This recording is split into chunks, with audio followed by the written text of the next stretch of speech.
What would you do to protect someone you love? Would you sacrifice your own feelings just to keep another person safe? Sometimes, all that love can bring you is pain and endless torture. But let's get back to our story. After the death of Nica's parents in a terrible car crash, she has to spend her childhood in an orphanage. All the children called that place the grave because it was full of old, scary stories and tales. The most popular tale was the legend about the tearsmith, a mysterious creature responsible for crafting tears in the world of unemotional people. He taught them how to cry by showing them all the spectrum of emotions a human being can feel. Little Nica never expected that one day she would become a character in that tale too. For her, the orphanage feels like a dark world from scary stories, and a boy named Rigel becomes her personal tearsmith. At least, Nica makes her first friend, a pale girl named Adeline, and finds the strength to survive in such a dark and hopeless place like the grave. Years pass by, and Nica turns into a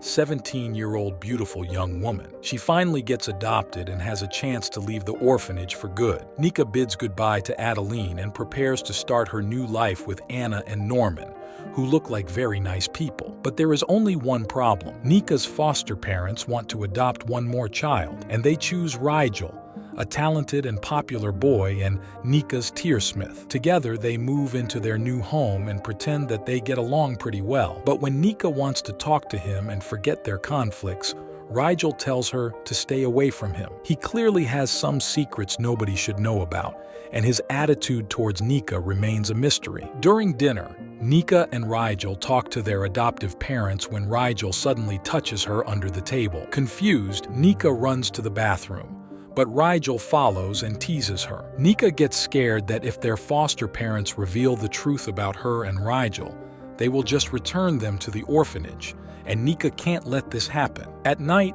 she recalls their childhood in the orphanage. Rigel has always been a sickly child and often had seizures that scared the other children. On the next day, Rigel and Nica go to their new school. Rigel instantly catches the attention of all the high school girls, and Nica makes some friends too. However, Rigel quickly manages to get into trouble when he starts a fight with a guy who has been eyeing Nica. At home, Nica tries to take care of Rigel's bruises, but he tells her not to touch him ever again. If she does, he won't be able to stop at all. Wait, there is definitely a crazy chemistry between these two. Then why does Rigel keep acting like a jerk? When Nica's foster mother asks her to take Rigel's clothes to his room, Nica notices a bottle of pills that Rigel takes every day. He catches her off guard and flirts with her, touching Nica's face. How long will she be able to resist his dark charms? At school, Rigel continues to protect Nica from every guy who shows her attention. After classes,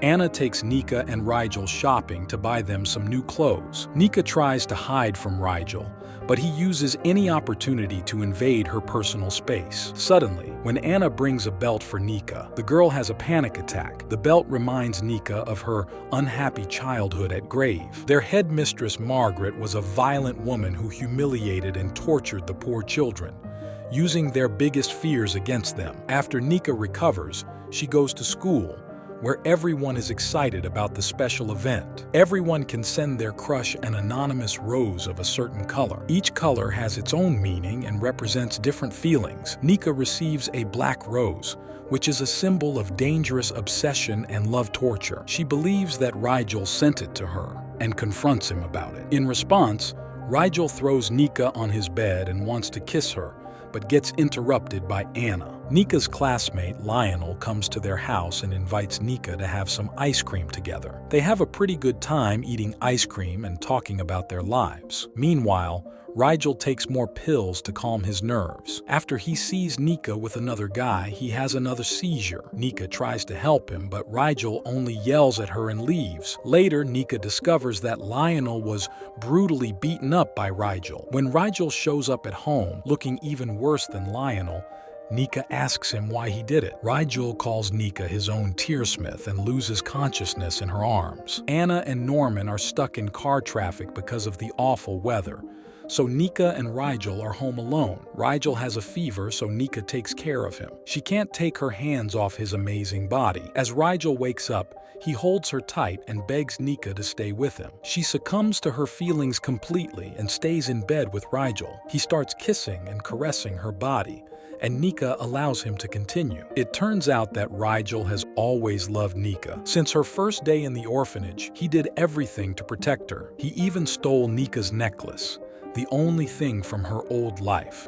so the headmistress couldn't throw it away. In the morning, Rigel and Nica wake up in the same bed and start caressing each other again until their foster parents arrive home. After that night, Rigel starts acting like nothing ever happened between them. Thankfully, Nica still has friends who love and support her. Lionel confronts her about her relationship with her foster brother and accidentally breaks her gift for Rigel's birthday, a beautiful glass globe. Anna and Norman's friends come to visit, and Anna invites Adeline, which makes Nica really happy. Anna and Norman announce that they are ready to finish the paperwork and officially adopt Nica and Rigel. Before Adeline leaves, she offers Nica to sue the orphanage headmistress Margaret for her violence towards children. Adeline knows about Rigel's feelings for Nica and tells him to open up to the girl he loves, but he hesitates. At night, Nica asks Rigel what he wants for his birthday, and he kisses her. Their intimate moment gets interrupted by Lionel, who goes to see Nica. He becomes crazy with jealousy, but Nica tells him to go away. She returns to Rigel, who starts kissing and caressing Nica's body again. She really enjoys the process and gets very excited,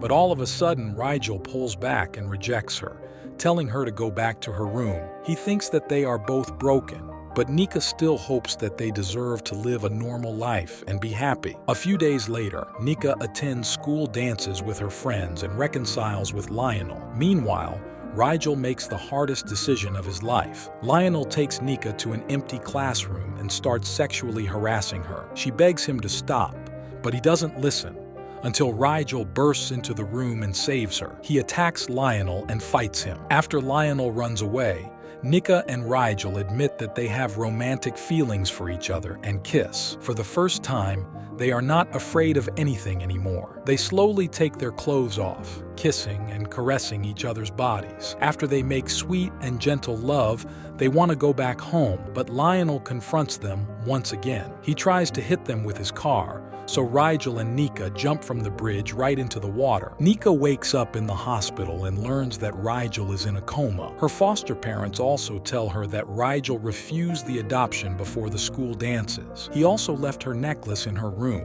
and Nica is shocked that he kept it for so long. Nica decides to save Rigel from Margaret by suing her in court. The girl realizes that now, with all the people who love and support her, she is stronger than ever before. Nica overcomes her fears and testifies against Margaret. Then she runs to Rigel and waits until he wakes up. Finally, nothing stands in their way anymore. Rigel and Nica decide to be together and build their own happy family in the future.